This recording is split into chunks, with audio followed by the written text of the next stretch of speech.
Bom, então, bom dia novamente. Na nossa aula de hoje, de Fundamentos da Computação, nós vamos ver o conteúdo de sistemas operacionais e também, se der tempo, já iniciar o conteúdo de subsistema de memória, tá? Que é aquela parte que envolve os cálculos da capacidade de memória principal, que foi quando nós paramos nas aulas presenciais, tá? Então, tem a primeira pergunta, o primeiro conceito aqui dentro de sistemas operacionais. Não sei se vocês estão lembrados, que nós também vimos esse conteúdo. O que é sistema operacional? O que é a primeira coisa que vem à cabeça, o conceito.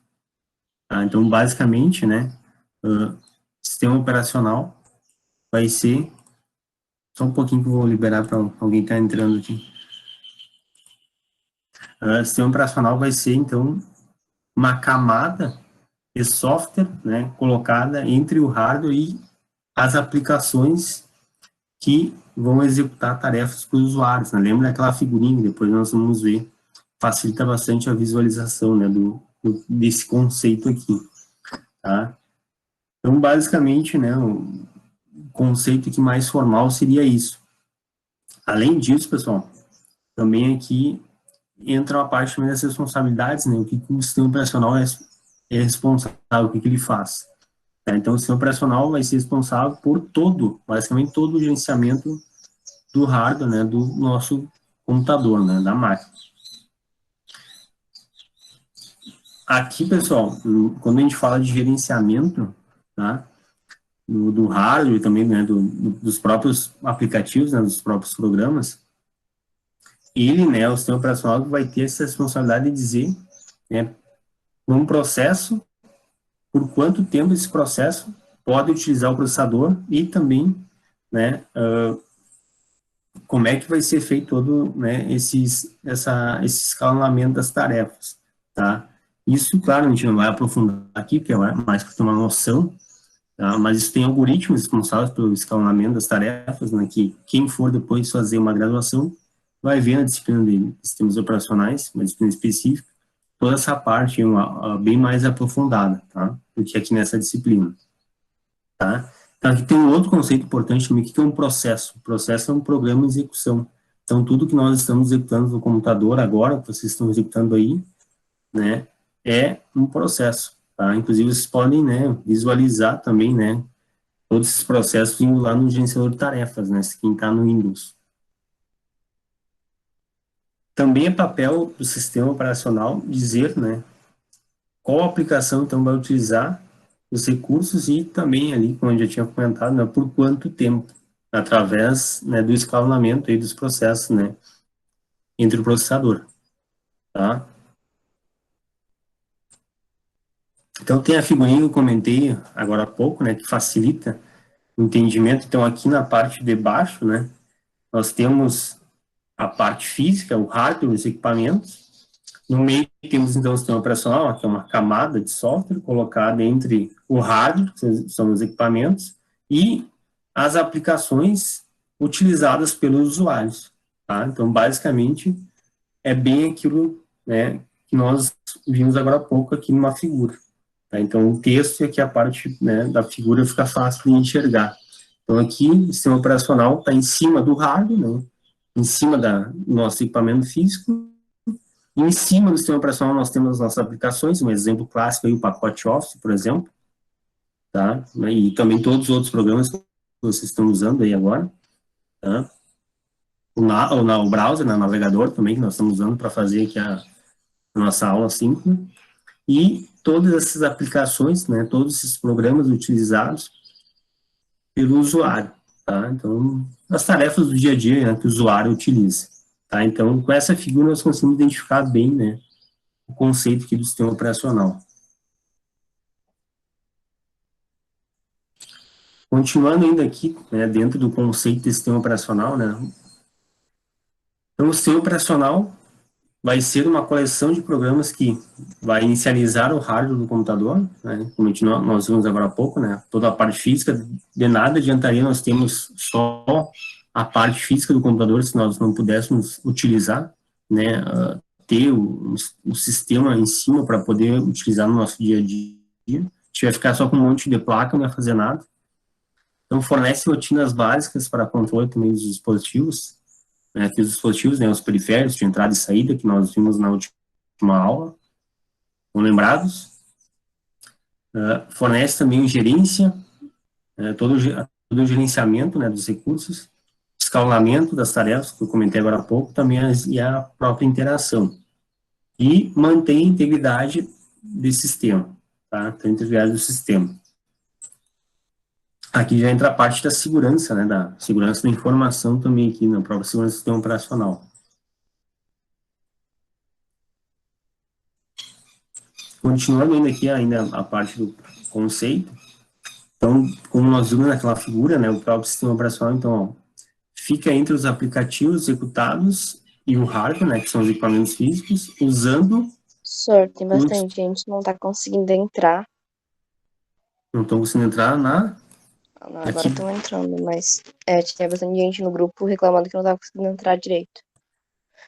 Mas tá, a princípio eu estou liberando aqui, com os que estão entrando, eu estou liberando, tem 23 já aqui na sala, falta mais quantos?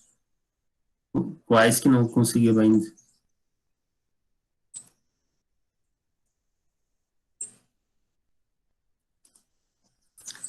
Bom, vou seguir então aqui, tá, Carol? Avisa para os colegas que não conseguiram tentar entrar de novo, porque a princípio está funcionando tudo certo. Tá? Então, voltando aqui, sistema operacional... Lavínia, sir. Tá.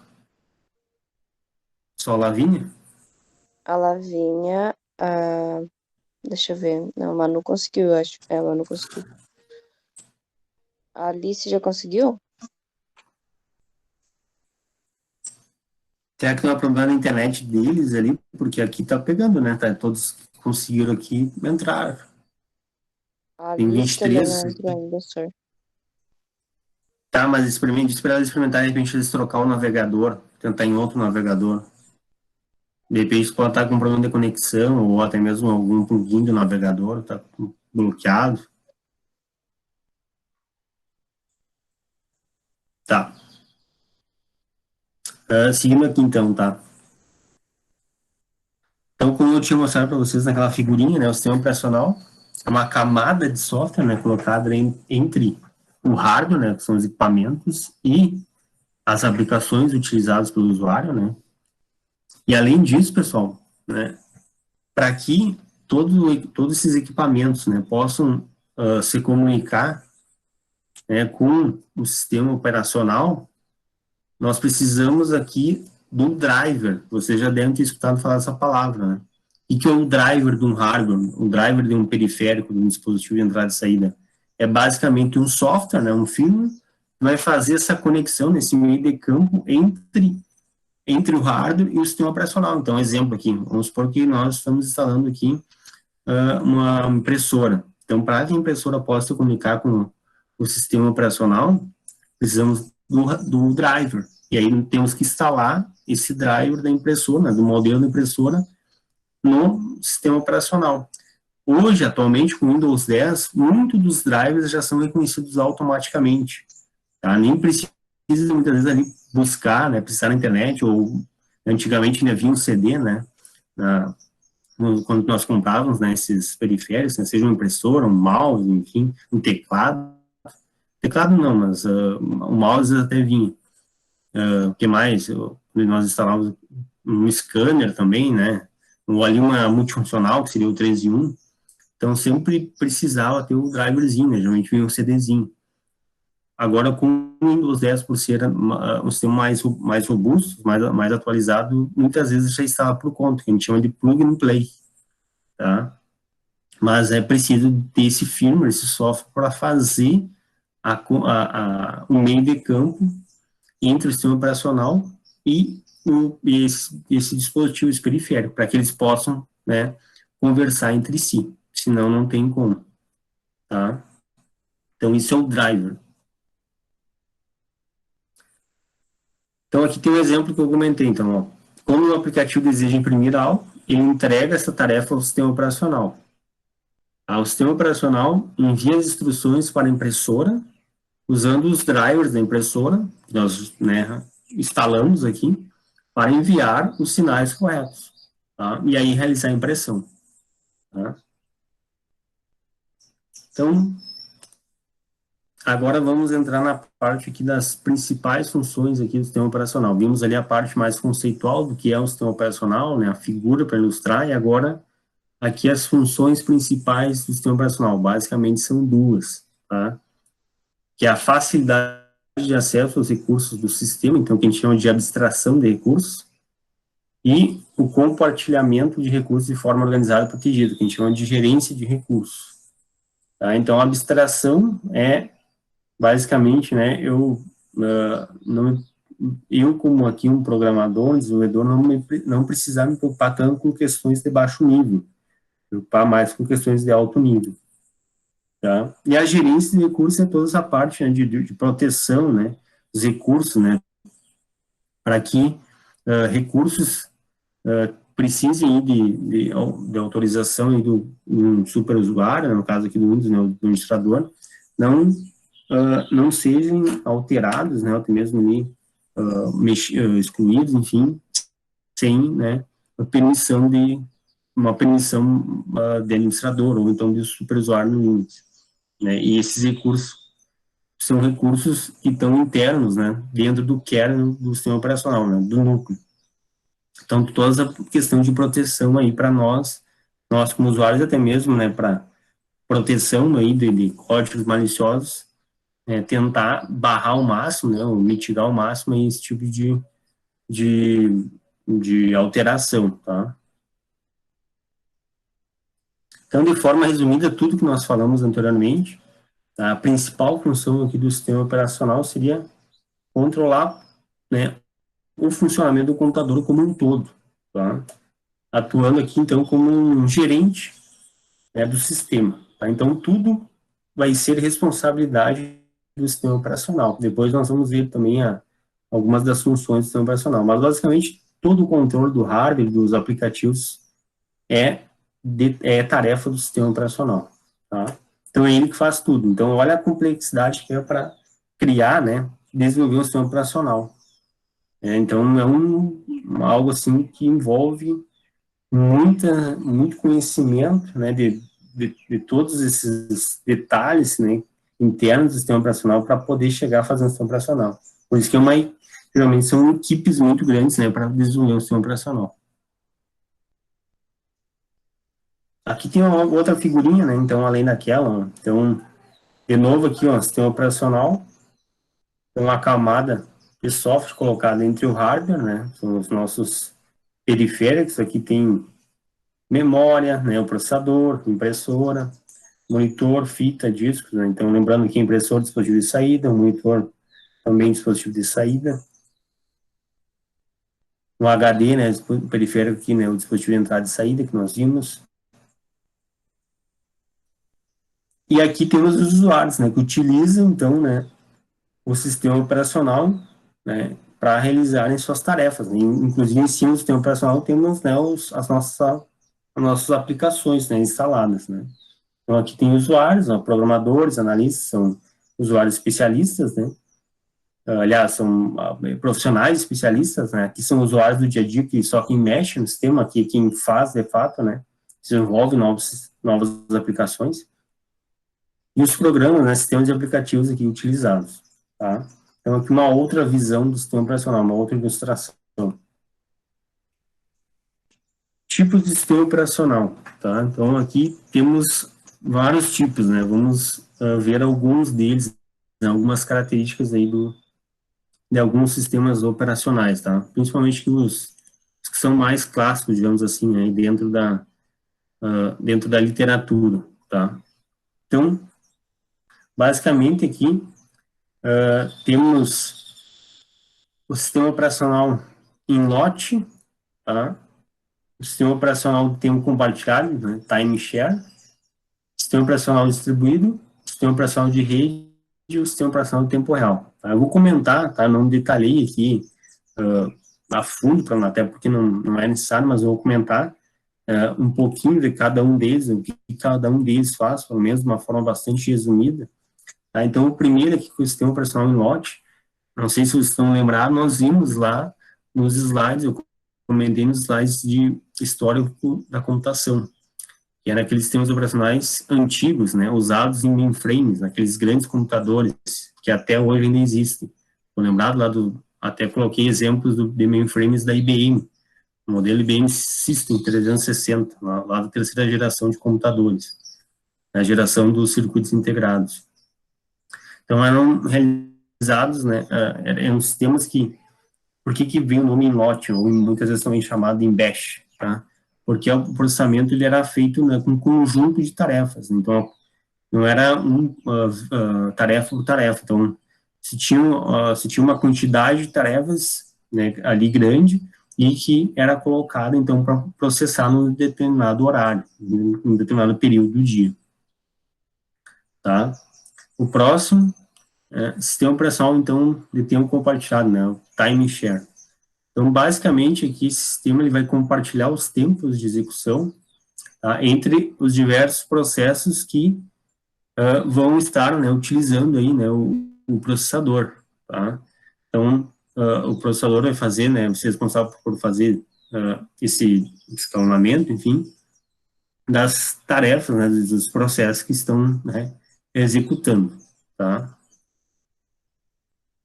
O próximo aqui é o sistema operacional distribuído, tá? Então, basicamente, ele faz uso aqui de diversas máquinas na rede, né?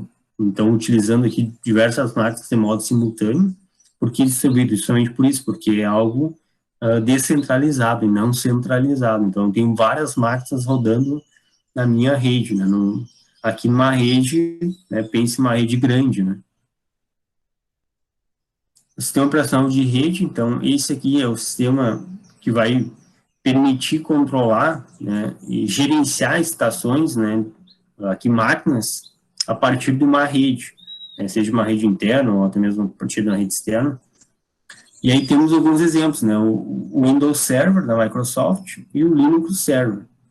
Tá? Então, quando a gente fala em server, são sistemas específicos para essa parte de gerência, gerenciamento da rede, diferente de nós, como, né, como usuários domésticos, utilizamos aí os sistemas tradicionais, que daí é o Windows normal, né, o Linux normal também. Tá? Então, aqui são versões específicas desses sistemas para o gerenciamento da rede. Tá?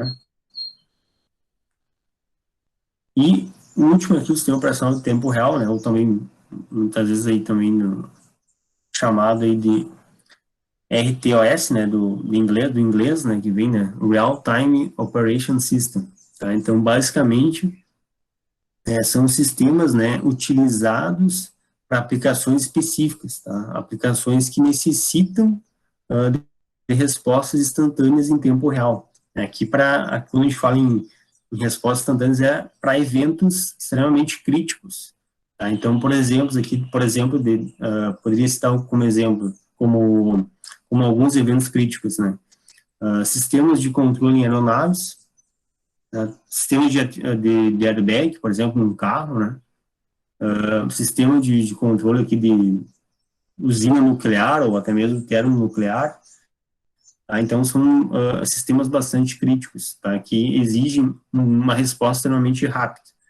Tá? Então, são utilizados para essa finalidade, certo?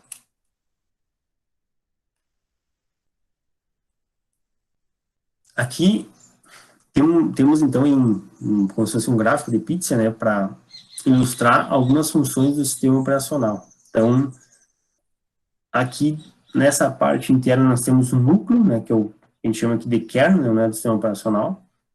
E aí, depois, temos aqui, né, as fatias, né, aí da nossa pizza, como se fosse um disco, um CD, né, com algumas das funções do sistema operacional. Então, aqui temos gerência do processador, suporte de rede, gerência de proteção, fornecimento de interface gráfica, gerência de arquivos, gerência de dispositivos, né, os nossos periféricos, de entrada e saída, gerência de memória, e etc. Né? Então, vamos ver um pouquinho do conceito de cada uma dessas funções.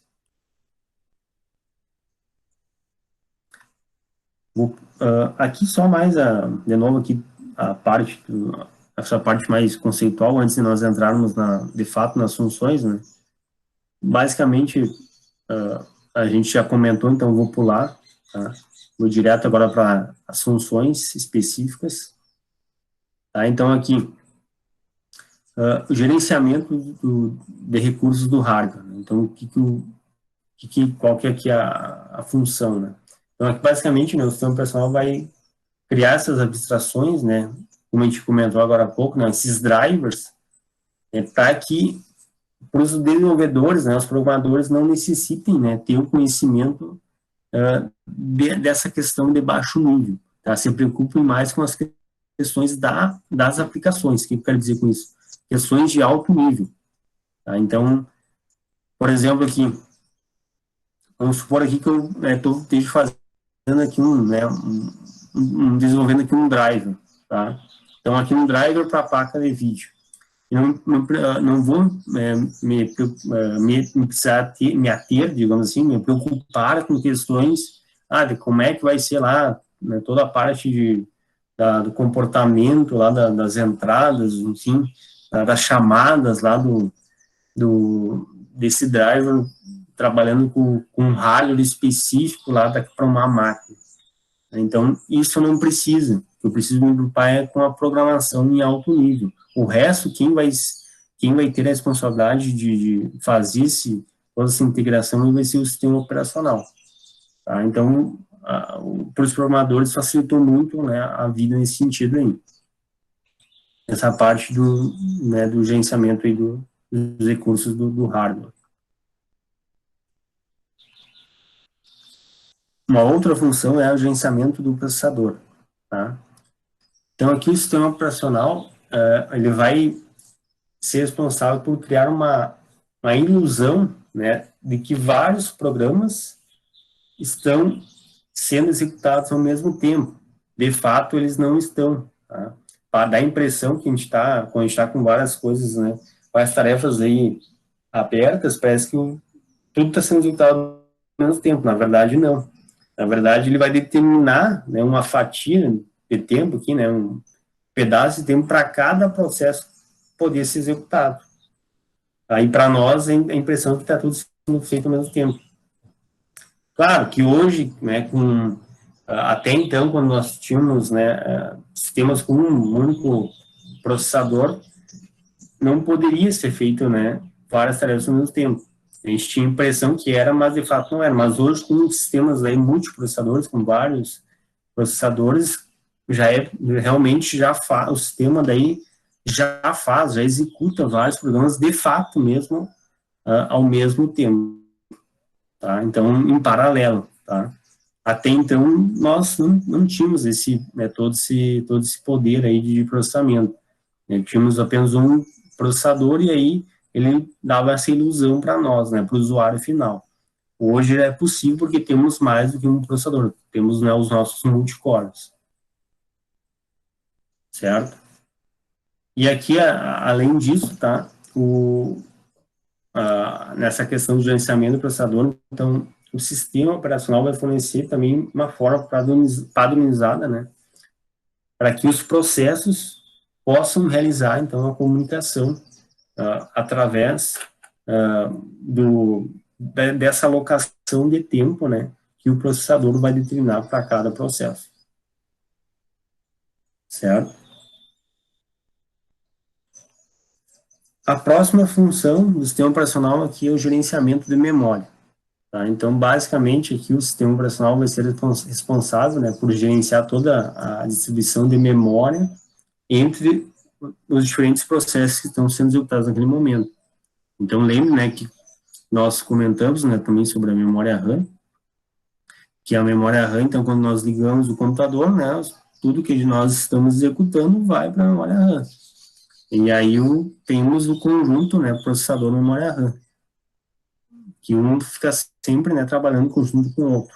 E aí depois, quando desligamos o computador, né, tudo que está na memória RAM é apagado, né, porque ela é uma memória volátil. Então aqui todo esse gerenciamento também dos processos, né, dos diferentes processos que estão sendo executados, né, naquele momento também é tarefa do sistema operacional. Além disso, tá, ele vai assegurar, né, que nenhum programa consiga acessar, né, o que é o acessar aqui? É fazer as duas operações básicas, leitura e escrita, né, então, read e write. Então ele vai assegurar, vai garantir que nenhuma parte da memória seja acessada, né, que não pertence, né, a outra atividade, um outro programa que não aqueles que estão sendo executados. Porque senão daria problema. Se eu acessar lá uma determinada área, está sendo alocada, né, para um processo, provavelmente não, certamente esse processo vai ser finalizado ou vai dar algum tipo de conflito. Então, ele garante para nós que não vai ser acessado essa área de memória, nem para leitura, nem para escrita, tá? Durante, né, esse período de execução desse programa. Além disso, possibilita que os processos utilizem mais memória do que realmente existe, que é o que a gente chama aí de conceito de memória virtual. Então, quando nós estamos aí com a nossa memória física, né, a nossa memória RAM física esgotada, né, a gente já está no máximo da utilização, o sistema operacional, ele cria, né, cria uma quantidade a mais de memória, né, para poder dar, digamos assim, dar um pouco mais de sobrevida, né, à memória física do computador. Só que daí não é uma memória física, porque a memória física não tem como aumentar, ela é fixa. O que ele faz? Ele cria, então, uma memória virtual. Ele aloca um pouco mais de memória, né, o próprio sistema operacional aloca um pouco mais de memória para poder, né, dar uma flexibilizada e fazer ainda com que os processos, né, consigam ainda ser executados. Porque senão, se não tiver, né, essa folga, com certeza vai chegar uma hora que vai travar tudo. Vocês já devem ter percebido isso. Né? Quando está no gargalo da memória RAM, que a memória toda a memória física está sendo utilizada, que ainda mais a memória virtual que foi criada também está já no sufoco, computador, vocês não conseguem fazer mais nada no computador. Trava tudo, não tem o que fazer. Trava tudo e muitas vezes só reiniciando o computador, porque a memória está esgotada. Tá? Então, tanto a memória física como aqui a memória virtual. Então, é muito importante, né, sempre verificar esse tipo de situação para não abrir, né, uma quantidade muito grande, não executar uma quantidade muito grande de tarefas que não sejam suportadas pelo computador, né, pela máquina de vocês. Tá? Então, aqui, mais, né, uma atribuição do sistema operacional fornecer, né, uma memória virtual aí para dar uma sobrevida aí no gerenciamento da memória.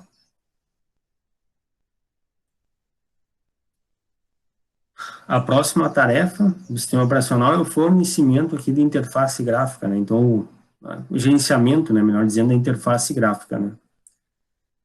Que é o que a gente chama de GUI, né? Graphical User Interface, tá? Então, basicamente, né, é através da interface gráfica que nós, que como usuários finais, interagimos com a máquina, com o computador. Então, aqui no nosso dia a dia, nós utilizamos aí para acessar, né, as pastas, né, os menus, né, todos os ícones, os botões, né, de acesso, né, através aí do mouse, né, até mesmo utilizando também do próprio teclado, para quem às vezes mexe mais por teclas de atalho, né.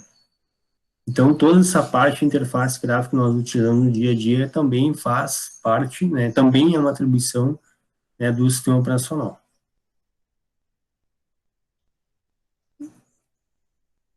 E, obviamente, aqui, né, pessoal, cada sistema operacional, né, tem uma interface gráfica diferente, né? Então, o Windows tem interface gráfica do Windows, né? O Linux tem interface gráfica do Linux, né?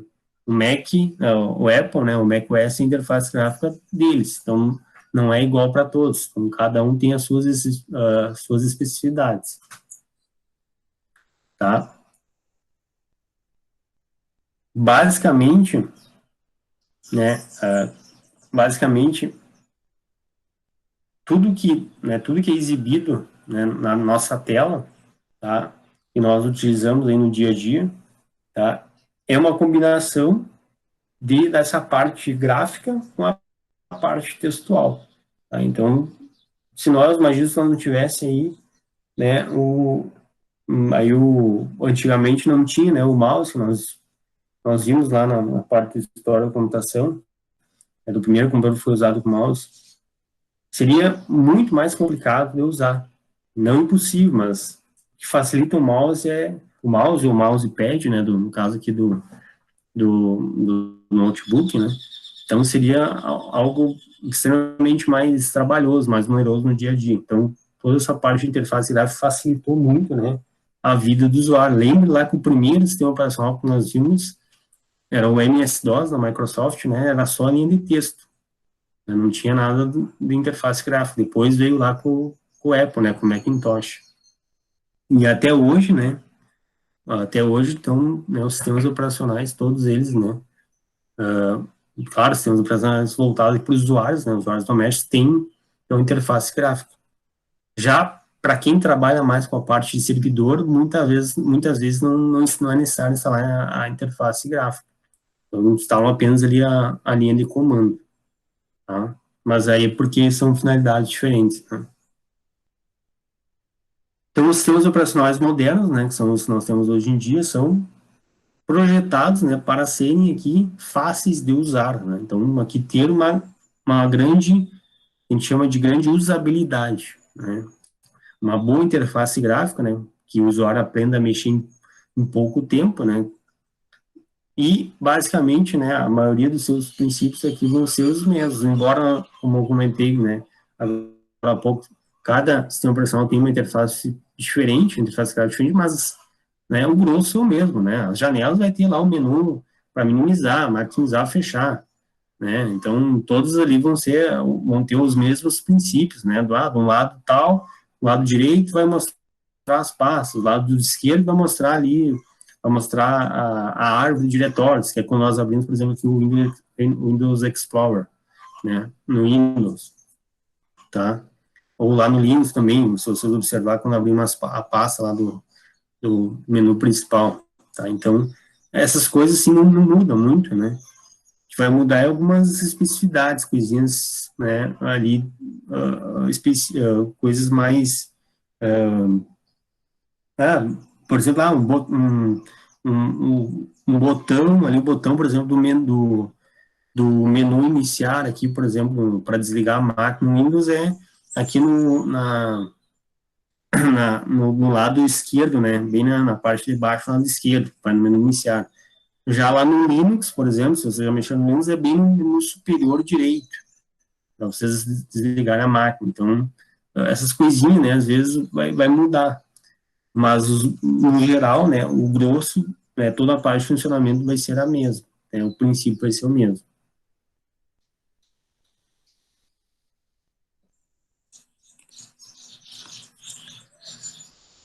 Então, aqui, já que estamos falando, né, dos exemplos aqui dos principais sistemas operacionais para os computadores pessoais, vamos ver, então, né, um pouquinho aqui de cada um deles. Então, os três sistemas operacionais mais comuns para computadores pessoais, para usuários domésticos, são, né, o Windows, o Mac, né, o Mac OS, né, da Apple, o Windows da Microsoft, Mac OS da Apple e o Linux aí da Linux Foundation, né.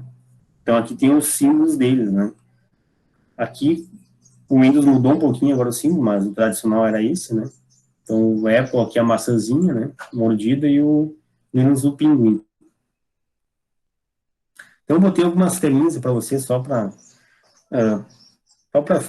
facilitar um pouco aqui para quem ainda não está muito habituado, né, só para ter uma noção.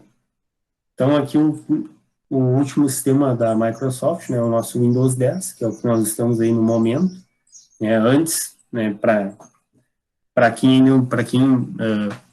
utilizou alguns sistemas operacionais mais antigos, então eu usei lá, o primeiro foi o Windows XP, depois o Windows 11, não, Windows Vista, depois o Windows 7, ficou muito bom, o Windows 7 até hoje é utilizado por muitos usuários e muitas empresas também. O Windows, depois veio o Windows 8, o Windows 8.1 e agora, né, o Windows 10, tá? Não sei se vocês têm, na máquina de vocês, o Windows 10, ou se tem outras versões do Windows, mas o último é o Windows 10, né? Tem essa interface gráfica aqui. O Linux, né, aqui a distribuição Ubuntu, né? Lembre que o Linux ele tem várias distribuições, né? Nós vamos ver um pouco melhor isso quando nós entrarmos na parte de Linux no segundo trimestre, mas aqui só uma telinha para você já ter uma noção. Então, aqui essa distribuição é talvez seja mais utilizada, uma das mais utilizadas ainda pelos usuários Linux, né? A distribuição Ubuntu. Então, ela tem essa interface, olha só como algumas coisas mudam, né? Como eu havia comentado com vocês, mas o grosso às vezes permanece o mesmo. Ó. Tem um menu para minimizar, maximizar, fechar, né? Embora aqui seja do lado aqui do lado esquerdo, né? No Windows é no lado direito. O próprio menu ali para, ou aliás, o próprio botão para desligar aqui o computador é no lado superior direito, né? Do Windows eu havia comentado com vocês que é no lado inferior esquerdo. Aqui temos uma barra, né, com alguns programas, né? Aqui temos o pacote LibreOffice mostrando. Então, né, algumas coisas mudam, mas o grosso, né, permanece, tá? E aí nós vamos mexer melhor no segundo trimestre, né? Quando estivermos nas aulas presenciais.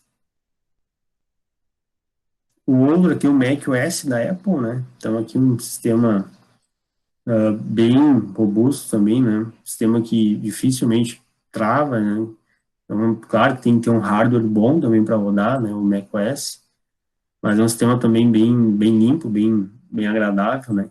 Aqui, né? Temos uma barra aqui inferior, né? Com os programas, né? No Linux a barra era do lado esquerdo, né? Que nós vimos agora há pouco. Enfim, eu nunca utilizei, mas eu sei que quem tem sempre, né, sempre é muito elogiado, né, sempre roda muito bem, tá? E eu sempre utilizei o Windows e o Linux. Então, basicamente, esses três principais, né, sistemas operacionais aí para computadores pessoais. Agora nós vamos comentar um pouquinho também sobre sistemas operacionais para dispositivos móveis. Talvez aí seja de conhecimento de todos, já que todo mundo hoje utiliza um celular, pelo menos, né? Pode até não utilizar um computador, mas um celular todo mundo tem. Então, basicamente, os principais aqui, né? Os principais exemplos de sistemas operacionais mobiles, né? É o Apple iOS, né? Da própria Apple e o Google Android, tá? Então, aqui da Google, né? Muitas vezes a gente só fala iOS e Android, né? Mas aqui já procurei botar, né, o nome da empresa, né? Então, eles são um pouquinho, né, diferente, né, dos sistemas operacionais para dispositivos para computadores pessoais, né, para usuários domésticos, já que eles não são tão completos, né, eles não têm todo aquele poder, né, que o sistema operacional para usuário doméstico, né, para computador pessoal tem, tá? Então, muitas vezes não vai ser compatível executar, né, um software, né, num sistema operacional para computador pessoal num sistema operacional para dispositivos móveis e vice-versa também, tá? Porque são plataformas diferentes, né? Então, as chamadas, toda a questão das bibliotecas de programação muda completamente, tá? Então, isso é importante.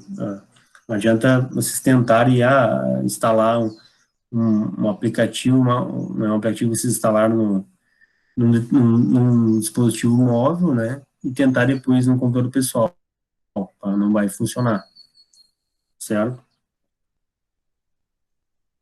Aqui está o símbolo deles, né? Então, aqui na própria maçã, né? Se repete, e o símbolo do Android, que é esse bichinho aqui, né? O bonequinho aqui. Então, aqui uma foto eu coloquei aqui do Android, né? O Android, ele é muito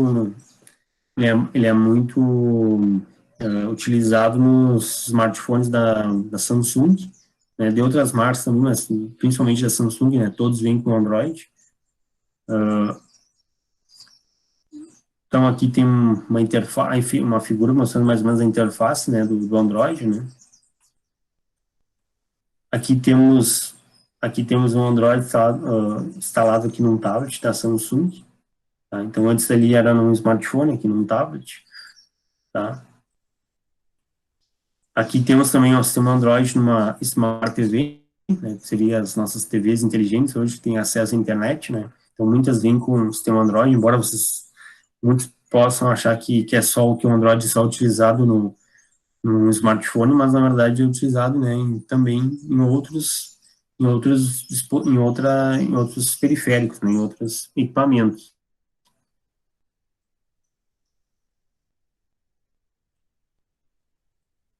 Aqui coloquei a figura, né, aqui do iPhone, né, da Apple, né, com o sistema operacional iOS. Então, se vocês observar, né, não, é bem similar, né, com o Android, não muda tanto, assim, pelo menos aqui a parte mais gráfica, visual, né? Claro, a parte do funcionamento ali, aí já é específico, né, para o hardware da Apple, né? Assim como ali o macOS, né? Também é específico para o hardware Apple, né? Do notebook, né, Apple. Ele vai funcionar, vai ter um desempenho bom usando um hardware Apple, né? Porque são hardwares que têm um poder de processamento, né? Por isso que também é mais caro, não é só pela questão da marca em si, né? O hardware é melhor. Então, aqui está instalado, né, o iOS num iPad, né, que seria, né, um equivalente a um tablet, né, só que aqui é o iPad da Apple, né, certo? E aqui algumas referências para quem quiser dar uma olhada também por fora, né, tá? Então, e também tem também tem os livros que eu indiquei no nosso plano de ensino, tá?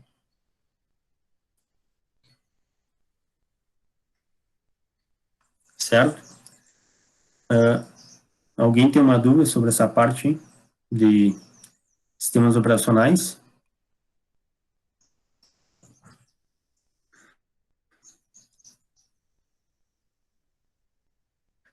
Alguém tem uma dúvida? Então é mais para vocês terem uma noção, né?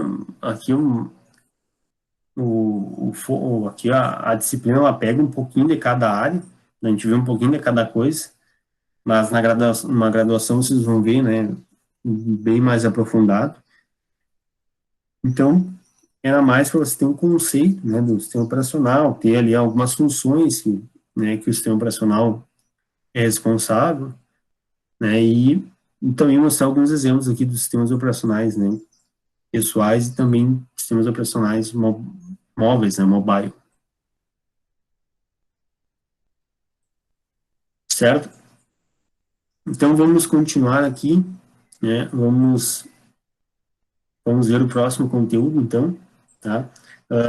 Lá no Moodle tem exercícios, tá? Já coloquei uma lista de exercícios sobre sistemas operacionais, tá? Então depois vocês façam, né? E agora vamos seguir aqui pro outro conteúdo, tá? Só colocar aqui, eu vou maximizar aqui.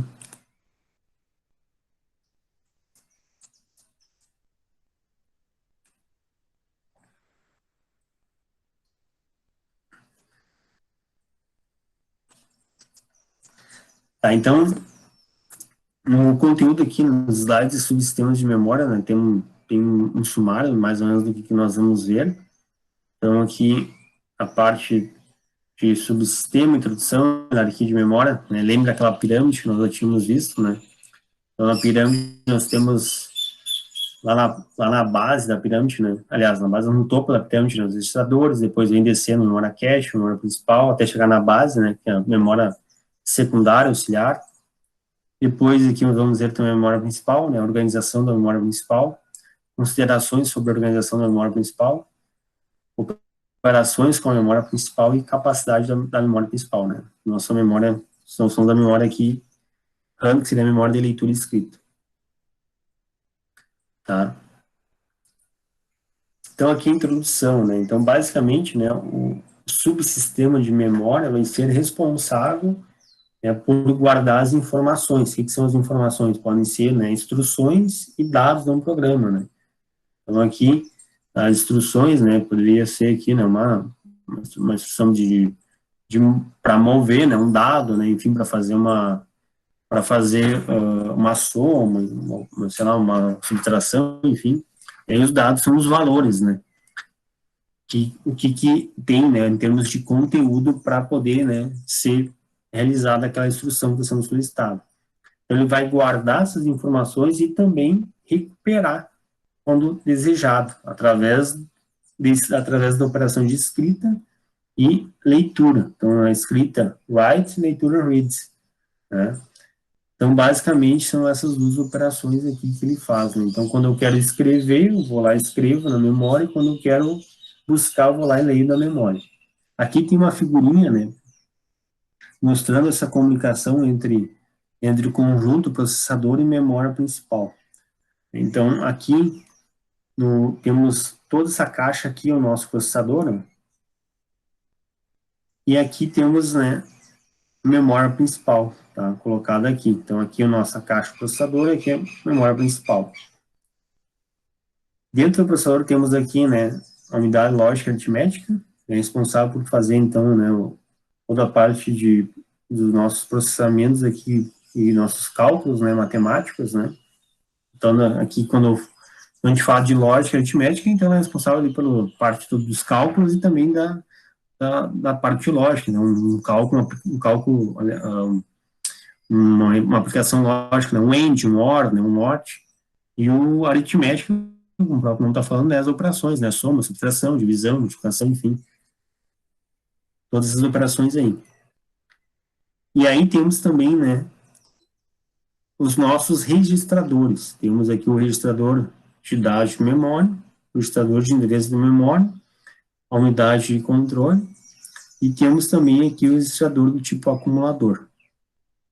Tá? Aí, para ligar o processador, né, à memória, temos alguns barramentos. Estão lembrados dos barramentos? Então, temos aqui o barramento de controle, o barramento de endereços e o barramento de dados. Tá? Então, o barramento de controle ligado à unidade de controle, né, o barramento de endereços ligado ao registrador de endereços, e o barramento de dados ligado ao registrador de dados na memória. Tá? Então, só para nós retomar, né, recapitular essa parte. Alguns parâmetros utilizados para caracterizar, então, cada tipo de memória, né? Temos várias métricas aqui, né? Vários parâmetros, como, por exemplo, tempo de acesso, capacidade, né? Volatilidade, tecnologia de fabricação, temporariedade e o custo.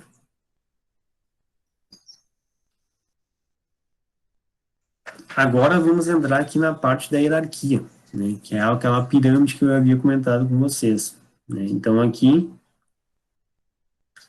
a informação é requerida na maior parte do tempo nas memórias mais rápidas. Né? O que são as memórias mais rápidas? São as memórias aqui que estão no topo da pirâmide, são os registradores, depois, né, memória cache. Depois entram as memórias mais lentas, né? Então, se eu não encontrar nas memórias mais rápidas, né, eu tenho que, então, buscar nas memórias mais lentas. Estão lembrados lá da nossa aula que eu comentei da memória cache, né? Que era dividida em 3 níveis, cache de nível 1, 2 e 3. Então, primeiro eu buscava na cache de nível 1. Aí, na cache de nível 1, nós tínhamos uma divisão de dado e instrução. Se eu não achasse na cache de nível 1, ia para a cache de nível 2. Se não tivesse na cache de nível 2, ia para a cache de nível 3. Se também não tivesse na cache, né, em nenhum dos níveis da cache, eu tinha que ir lá para a memória RAM. Que aí, obviamente, seria bem mais lento, né, a busca por esse dado.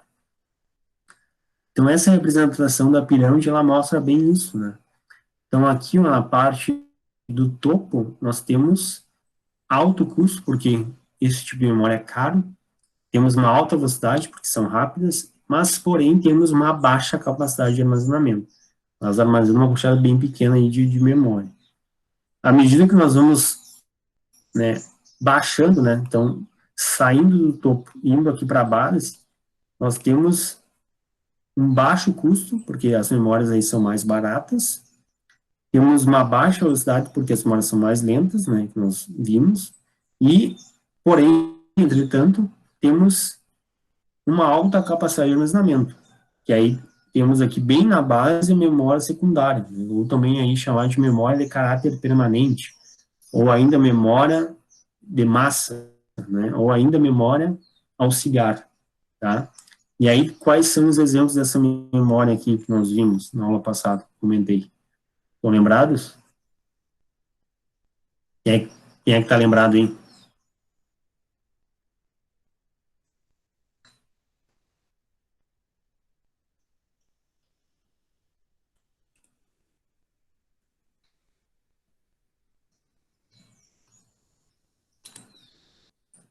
Alexandre. Vou chamar o Alexandre, que você tá lembrado.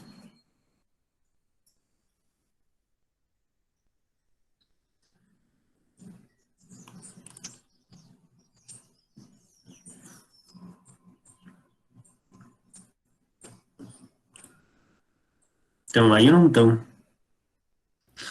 O HD, senhor? Isso aí. Tá, o HD era um exemplo, né, de memória secundária. A Manuela colocou aqui, exatamente, né? Qual outro exemplo também de memória secundária?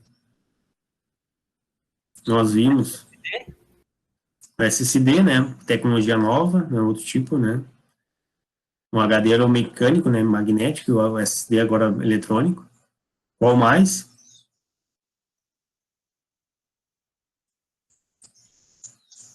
O que mais? Oi? Pendrive? Pendrive, né? Também, isso. O que mais também temos aqui? CD? CD, também, isso. O que mais? Cartão de memória. Cartão de memória. Não, a Carol botou scanner, não, nada a ver. Scanner no periférico, não tem nada a ver com memória. Daqui a pouco Tá, vai basicamente... falar disquete. Oi? Disquete daqui a pouco. Disquete uma memória de armazenamento secundário, tá correto, mas né, hoje não é mais utilizado. O disquete era o que a gente chama de disco flexível, né? Está correto também, né? Tem as fitas magnéticas também, né? Que ainda é utilizado em servidores, tá? Então, basicamente, são esses aí, pessoal. Tá? Então, lembrem, né, sempre dessa pirâmide aqui. Então, no nosso topo temos aí as memórias com alta velocidade e baixa capacidade, e na base temos as memórias com baixa velocidade, porém com alta capacidade. Ali temos um resumo, né, um quadro comparativo, né, com algumas métricas, né, que nós vimos, né, alguns parâmetros, né, volatilidade, tecnologia, temporalidade e custo. E aqui os tipos de memória, né. Então, os registradores são voláteis, né, tecnologia de semicondutores, temporalidade, armazena os dados apenas no tempo necessário para a utilização da unidade lógica aritmética, e custo alto custo. Então, voláteis, lembram, né, do porquê do volátil, né, porque depois que é desligado, né, o computador, né, sem alimentação de energia, tudo é perdido. Memória cache também, volátil, tecnologia semicondutor, temporalidade relativamente pequena e custo também alto, né. Memória principal, então também aqui volátil, tecnologia semicondutores, né, só que aqui temos elementos dinâmicos. Então, qual que é a diferença? Aqui temos elementos mais lentos, né? Memória dinâmica, que é a nossa memória, que nós utilizamos na memória RAM, ela é lenta. Aqui, na memória cache, temos memória do tipo estática, ela é bem mais rápida, só que muito mais cara. Temporalidade, mais duradoura que a memória cache, né, ou até mesmo que os registradores, né, ela dura um pouco mais de tempo na informação. O custo mais baixo que a cache, né, e também muito mais baixo que o registrador, né, lembra que vai baixando. E chegamos aqui na nossa memória secundária, né, ou também, né, chamada de memória de caráter permanente, ou memória auxiliar, ou memória de massa. Volatilidade não volátil, por quê? Porque depois que desligamos, né, o computador, ou removemos a energia elétrica, tudo continua lá. né, como digamos, o nosso computador aqui, o nosso notebook, todas as informações do nosso HD são mantidas. Tecnologia, então, temos diferentes tecnologias, né, como nós comentamos agora há pouco, por isso que eu pedi para vocês darem os exemplos, para ver se estavam se lembrando, né. Temporalidade, caráter permanente, eu já expliquei, o custo aqui, né, baixo, extremamente barato, tá? Então, aqui é bem legal esse quadro que ele mostra, né, todos os tipos de memórias e as suas métricas, né, seus parâmetros. Certo? Então, agora vamos entrar aqui na parte da organização da memória principal, tá? Então, a memória principal é organizada como um conjunto de N células sequencialmente dispostas a partir da célula de endereço igual a zero. Lembre que sempre nós iniciamos na primeira célula, que é a célula zero. E vamos até a última célula, que é a célula de endereço N-1. Tá? Lembra esse detalhe que eu mostrei várias vezes para vocês, né? Quando nós estávamos fazendo o cálculo. Tá? Cada célula é constituída para armazenar um grupo de M bits, que representa informação propriamente dito, e que é manipulada em conjunto em uma operação, podendo ser aqui operação de leitura, né, read, ou operação de escrita, write. Tá? Então já ó, comece a lembrar do N, do Nzinho e do M. Depois nós vamos usar nos cálculos. Aqui temos a ilustração, então, de uma célula de memória. Tá? Essa aqui também várias vezes eu coloquei no quadro, para facilitar a explicação. Né? Então lembre que temos os endereços, ó, começando no endereço 0, 1, 2, até chegar no endereço M-1. E aqui, ó, temos o nosso tamanho de célula, representado pelo M bits. Então, aqui temos o M de navio e aqui o M de Maria. Tá? E com isso, o que nós vamos ter? O nosso T, né? Que é a nossa capacidade da memória principal, né? Nós vamos ver no cálculo. Então, vai ser o M de Maria vezes o N de navio.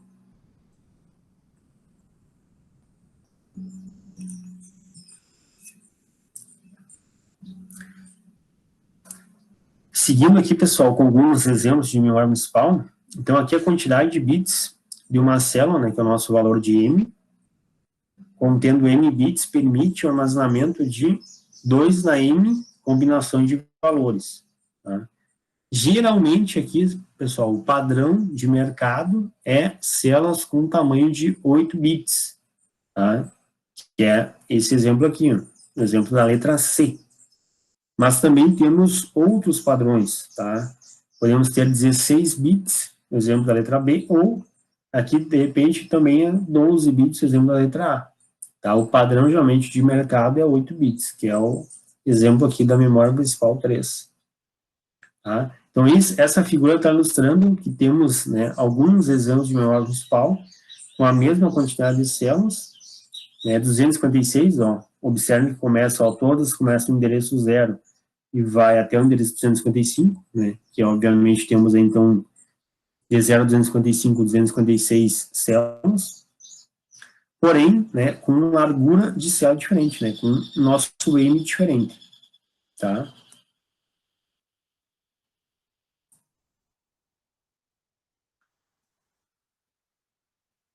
Aqui vamos falar um pouquinho da relação endereço de uma célula e conteúdo, tá? Então, endereço e conteúdo. Então, o conteúdo de uma célula, né, o conteúdo pode ser acessado através do endereço da célula. Tá? Então, não confunda essas duas coisas. Uma coisa é o conteúdo, que é o dado, né, a informação. Outra coisa é o endereço, que é o apontamento. Tá? Então, logo, os valores de endereço e conteúdo de células estão associados. São coisas, né, uma associada à outra, mas são coisas diferentes. E através da quantidade de bits do número que representa um determinado endereço, se define a quantidade máxima de endereços que uma MP, uma memória principal, pode acessar, tá? Bem como seu espaço de endereçamento. Ó. Então, a quantidade de bits. Então, aqui, nós estamos falando do nosso Ezinho, né, que nós vamos ver depois nos cálculos. Então, quantos bits cada endereço tem, né?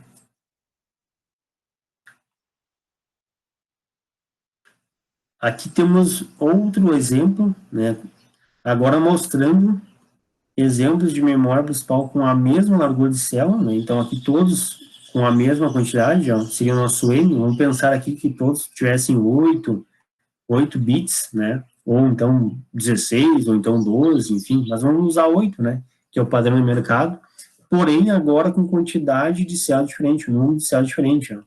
Então, aqui eu tinha aqui, ó, endereço 0, né, até endereço, ó, FFF. FFFF, 4F, né? Então, aqui, esse endereço aqui ele está em hexadecimal, né? Por enquanto, eles não sabem. Mas, mais para frente, lá no terceiro trimestre, nós vamos trabalhar com essa parte de transformação entre bases numéricas. Então, aqui temos valor menor, ó.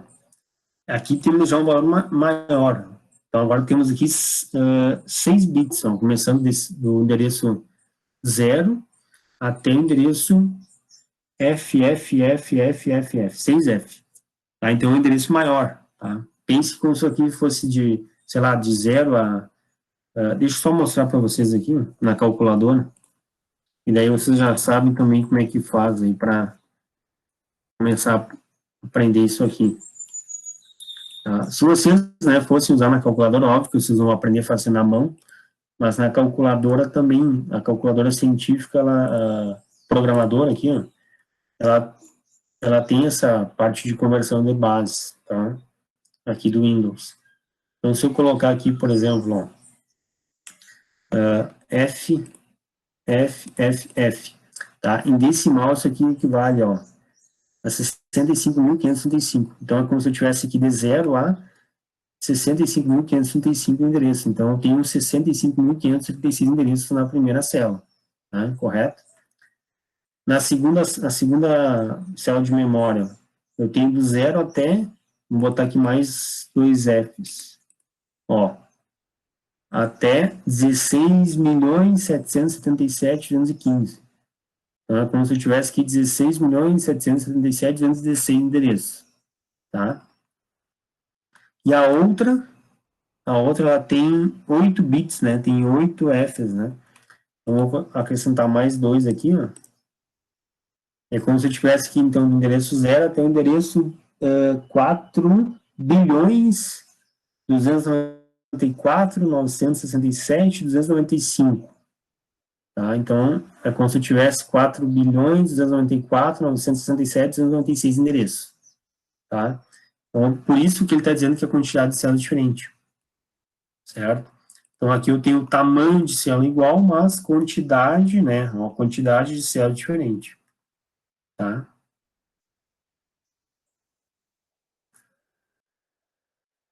Algumas operações com a memória principal, pessoal. Basicamente, aqui, duas operações que nós já falamos no início da apresentação, né? Operação de escrita, né, que vai armazenar uma informação na memória, seria uma operação destrutiva.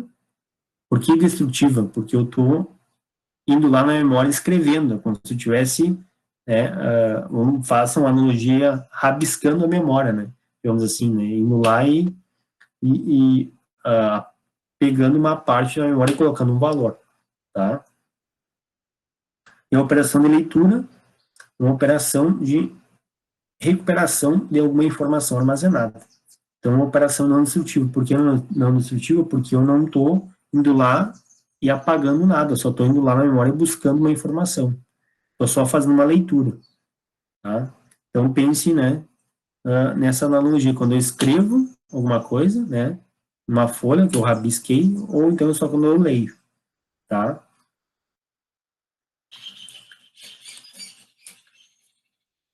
Os tipos de barramento, né, que nós comentamos naquela figura inicial. Manuel, isso na memória RAM?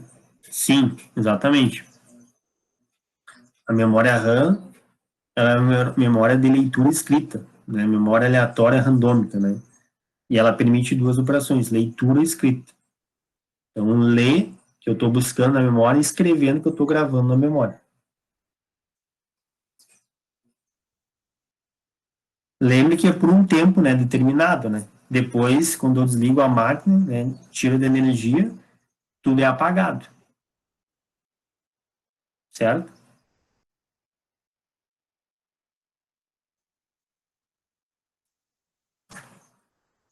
Depois nós vamos ver, Manuela, uma figura ali melhor, a operação de leitura e a operação de escrita, tá? E mais para frente uma figura.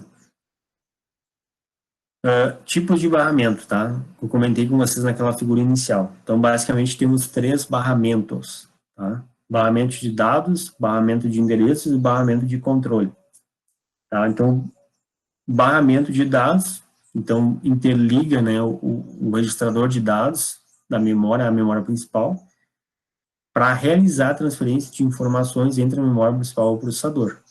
Então, ele é bidirecional, tá? Se nós voltarmos lá, deixa eu ver aqui se para a parte da frente tem, tá? Deixa eu só voltar para pegar a figura lá para ficar mais fácil. Tá, primeiro vamos ver aqui a parte teórica, depois eu volto lá para facilitar, para nós enxergar o porquê que é bidirecional, o porquê que é unidirecional. Tá? Barramento de endereço. Então, interliga o registrador de endereços da memória à memória principal, para a transferência dos bits, né, que vão representar, então, um determinado endereço que está sendo, né, colocado, né, ali no caso, sendo apontado na memória. Então, ele é do tipo unidirecional, porque eu só vou fazer o apontamento, né, do processador para a memória. Né. E aqui o barramento de controle, né, vai interligar a unidade de controle do processador na memória principal para a passagem dos sinais de controle, né, durante uma operação aqui de leitura. Então, ele vai botar no barramento o tipo de sinal, se vai ser um sinal de read, leitura, ou um sinal de write, escrita. Tá? Também vai ser do tipo bidirecional.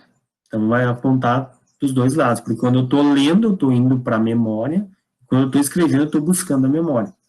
Tá? Então, deixa eu só voltar para aquela figura lá, para nós entendermos isso aqui. Tá? Só para... ver se tem aqui mais para frente.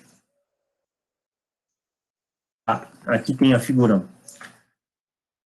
Só para vocês enxergarem aqui, para ficar registrado o que quer dizer U e B.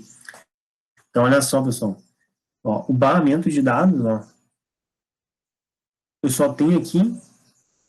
Deixa eu ver se essa aqui está ilustrando certo. Não sei se está ilustrando certo.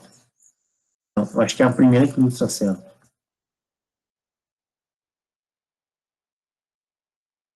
Agora sim. Essa aqui está ilustrando corretamente. Tá. Então, essa figurinha que nós vimos aqui, ó, está mostrando bem certinho, ó. Nosso barramento de dados bidirecional, ó, então eu tenho a seta dos dois lados, eu tanto posso ir do processador para a memória, como eu posso da memória ir para o processador. Tá? O barramento de endereços, ó, eu só posso ir do processador para a memória, porque eu vou apontar para o endereço da memória que eu quero ler ou escrever, né? E o barramento de controle também é bidirecional, ó, tem as duas setinhas, então eu tanto posso ir do processador para a memória, como também posso da memória para o processador. Então, eu posso apontar aqui, né, um sinal de leitura, né, ou então um sinal de escrita. Tá? Então, isso que eu quis mostrar para vocês aqui. Tá? Esse desenho está representado bem certinho. Por que é bidirecional, então porque é unidirecional. Tá? Então, aqui é mais fácil nós pensar que os dois aqui são bi, de controle e de dados, né? Você sabe como ser bi, o único que vai ser unidirecional é o de endereço, porque eu só posso, né, apontar, né, o endereço para a memória. Não tem endereço no processador. Então, é fácil de vocês lembrarem desse detalhe. Tá? Voltando para lá, então.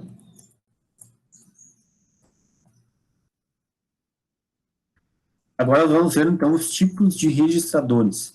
Tá? Vimos os tipos de barramentos, agora vamos ver os tipos de registradores. Então, basicamente, né, como nós comentamos ali naquela figurinha, temos o registrador de dados da memória e o registrador de endereço da memória. Então, o registrador de dados vai armazenar temporariamente, né, a informação que está sendo transferida entre a memória principal e o processador. Né? E o registrador de endereço de memória vai armazenar temporariamente o endereço de acesso a uma posição de memória, que é o meu apontamento. Tá? Então, o dado, vai armazenar o dado, propriamente dito, né, informação, e o outro vai apontar, né, fazer o apontamento para o endereço para poder acessar uma determinada posição da memória. Tá? Então, lembre disso, desses dois detalhes aí. Aqui temos um exemplo, tá? Usando aqui a nomenclatura, meu Deus, me embaralhei aqui, nomenclatura da LTR, tá? Que é a linguagem de transferência entre registradores, tá? Então, só para nós ter uma noção, tá, pessoal? Isso aqui não é, a gente não vai ter isso aqui na disciplina, mas apenas para ter uma noção, né, de como é que seria aqui, né, algum exemplo de operação, né, aqui usando usando aqui essa linguagem de baixo nível, né. Então, olha só como é que é aqui, ó. Os parênteses vão indicar o conteúdo, né, conteúdo aqui dos registradores, ou o valor entre parênteses vai ser o endereço do MP, da memória principal. Uma seta indica a atribuição, a transferência de conteúdo de um registrador para outro, ou então para a memória principal, ou então vice-versa. Tá? Então, ele explicou antes aqui, ó, tá dando a explicação, e agora nós podemos entender um exemplo. Então, olha só o que nós temos aqui, ó. Temos aqui, então, o CI apontando para o nosso REM. Tá? O que significa isso? Então, significa que o conteúdo do registrador, cujo nome é CI, que é o nosso computador de instrução, é transferido, né, copiado para o registrador REM, né, que é o nosso registrador de endereço de dados. Então, eu transferi, né, copiei esse conteúdo. A outra aqui, ó, temos agora a nossa MP, entre parênteses aqui o nosso REM, apontando para o nosso RDM. Então, o que significa na prática isso? Então, significa que o conteúdo da célula da memória principal, o conteúdo da célula da memória principal, cujo endereço está no registrador de endereço. Então, esse conteúdo que eu tenho lá na minha célula que está no meu registrador de endereço é transferido para o registrador de dados da memória. Tá? Então, aqui seria, né, dois exemplos aí, né, usando esses mnemônicos, né, que a gente chama, né, aqui na linguagem, né, que seria uma linguagem mais de baixo nível, né, ilustrando aqui, né, duas operações, né. Quem for pegar o material lá da leitura, lá do Monteiro, que eu disponibilizei para vocês, vai ver que nessa parte, né, da memória principal, ele trata, em detalhe um pouco mais isso aqui. Tá? Aqui apenas um exemplo, né, para nós ter uma noção. Tá? Lá tá mais, no livro está mais detalhado. E aqui chegamos, então, agora nos dois exemplos, né, da operação de leitura e escrita. Então, fica mais fácil nós enxergar agora com a figura. Então, aqui temos o processador e a memória principal, né. Aqui temos os barramentos, que eu já comentei com vocês. E aí, o que ele quer fazer aqui, ó? Aqui temos, né, o nosso RDM, né, nosso registrador de dados de memória, 5C, tá? Isso aqui tem hexadecimal, e o nosso registrador de endereços 1324. Tá? Então, olha só o que está sendo feito aqui para fazer a leitura. Então, aqui embaixo nós temos, né, o passo a passo. Então, o primeiro aqui, ó, o endereço é colocado no barramento de endereço. Tá? Então, aqui, primeira coisa, ó, coloco o endereço que eu quero acessar no barramento de endereço. Então, eu quero acessar o endereço 1324, lá na minha memória principal. Tá? Nesse endereço tem um valor. Qual que é o valor? Qual que é o conteúdo? 5C. Eu quero, então, ler esse valor. Então, eu tenho que buscar ele na memória principal e levar lá para o nosso processador. Então, a partir disso, o que eu vou fazer? Vou, né, colocar o conteúdo desse endereço no meu barramento de dados e ele vai trazer e armazenar temporariamente no meu RDM. E pronto, fiz a leitura aqui do meu conteúdo. Tá? Que é o que ele está falando aqui, ó, nessa linguagem. Tá? Então, eu coloquei o endereço, barramento de endereço, fui lá na minha memória, né, naquele endereço foi apontado e busquei o dado através do meu barramento de dados, colocando no meu RDM. Pronto. Operação aqui não destrutiva. Só busquei um valor da memória principal. Já a operação de escrita, eu vou escrever. Eu quero escrever um dado na minha memória principal. Por isso que é a operação destrutiva. Então, o que eu fiz aqui? Aqui embaixo está explicando. Ó, o processador coloca o endereço no range de endereço. Tá? Então, o processador vai colocar o endereço, ó, 21C8 no meu range que está aqui. O processador coloca no RDM o dado a ser transferido. Então, quero transferir o dado, ó, F7. Tá? Coloquei no meu RDM, está aqui, nessa caixinha aqui. O processador aciona o sinal write de escrita pelo barramento de controle. Lembra então que eu vou colocar no meu barramento de controle o sinal de write, que eu quero escrever. E, finalmente, né, então o dado é transferido para a célula de memória pelo barramento de dados. Então, no meu barramento de dados, eu vou colocar esse dado, esse conteúdo, e vou escrever esse dado na minha memória principal, no endereço que eu havia, né, informado. Então, endereço 21C8. Escrevi o conteúdo F7. Pronto. Então, aqui está a operação de escrita. Então, operação destrutiva. Eu fui lá e coloquei um conteúdo no endereço de memória. Eu rabisquei a memória, né, fazendo essa analogia. Escrevi. Tá?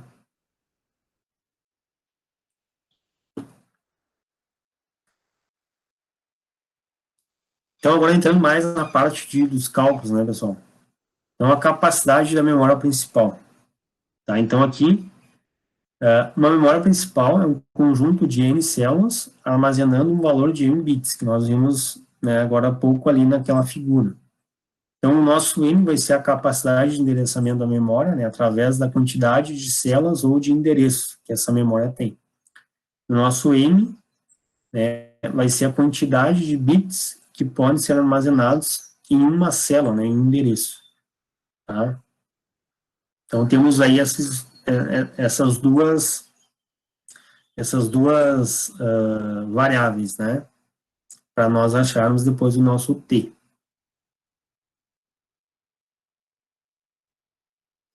Seguindo ainda aqui, né, cada célula pode armazenar um valor entre 0 e 2 na N-1.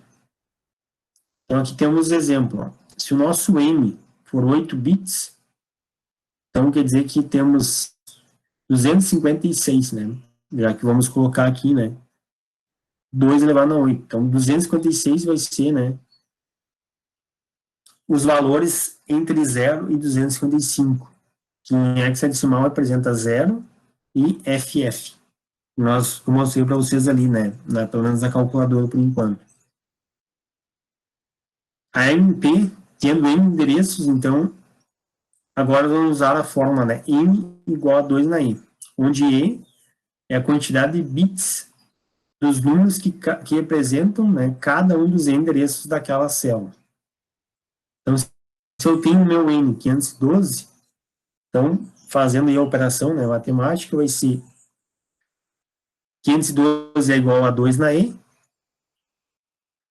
512 é igual a 2 na 9, igual a 2 na E. Corto a base e fico com o expoente. Então, o nosso E vai ser igual a 9. Então, aqui nesse caso, teria o nosso E 9 bits, né, a quantidade de bits. Então, o total de bits que podem ser armazenados na MP é. Então, nós achamos, né, o N e o M, né. Agora, temos, então, como calcular o T, que vai ser T igual a N vezes M. Ou ainda substituindo o N, que N é igual a 2 na E, temos que T é igual a 2 na E versus M. Tá? Vezes M. Certo? Aqui ainda tem umas características da memória, né? Basicamente, a gente já comentou, né? Então, a questão da volatilidade, né? Que perde conteúdo quando a corrente elétrica vai ser interrompida, né? E os tipos de tecnologia, né? Então, nós vimos que a memória RAM ela é do tipo DRAM, né? A memória cache já é do tipo SRAM, né? de RAM porque é mais barata, é um pouco mais lenta, né? E a cache, essa RAM ela é estática, mais cara, né? Então mais rápida. E aí temos que a nossa memória RAM, né? Memória dinâmica, ela vai utilizar aqui capacitor, né? Para formar quando está carregado e descarregado. Quando está carregado é nível alto, nível lógico alto, e quando está descarregado, nível lógico baixo, né? Então 1 e 0. Aí esse tipo de memória ela precisa aqui do que a gente chama de sinal de refresh, de reescrita, para manter então o dado armazenado na célula. Não vou entrar nesses detalhes, né? Tem até no material do Xerox que explica um pouco melhor, mas para nós não precisa.